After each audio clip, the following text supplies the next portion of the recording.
শিলিগুড়ি পোড়াঝাড় এলাকায় তৃণমূলের দুই গোষ্ঠীর মধ্যে সংঘর্ষের জেরে রবিবার ব্যাপক উত্তেজনা ছড়ায়। অভিযোগ, অবৈধ বালি তোলা ও জমি কেনাবেচা নিয়ে ক্ষোভে ফেটে পড়েন এলাকার বাসিন্দারা।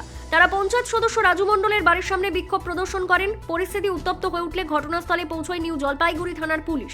পরে পুলিশ পঞ্চায়েত সদস্য রাজু মণ্ডল সহ মোট 4 জনকে গ্রেপ্তার করে।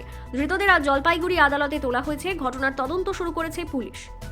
যাদের ঘর তারাই আগুন ধরিয়ে আমাদেরকে ভাসিয়েছে। তারা প্রত্যেকেই বিজেপি কর্মী। 2000 যখন 21-এ বিধানসভা ভোট হয় তখনও তারা বিজেপি করেছে। 23-এ আমি পঞ্চায়েতে ভোটে দাঁড়িয়েছি, তারা নির্দল করেছে। 24-এ তারা বিজেপি করেছে। 24-এ আমি 285 ভোটে 106 নম্বর বুথে লিড দিয়েছি।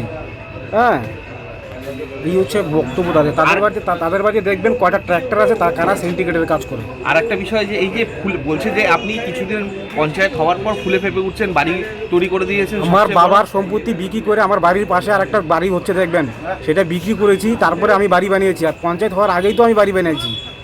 এবং আপনার বাড়ি অবৈধ বলেও দাবি করা হচ্ছে।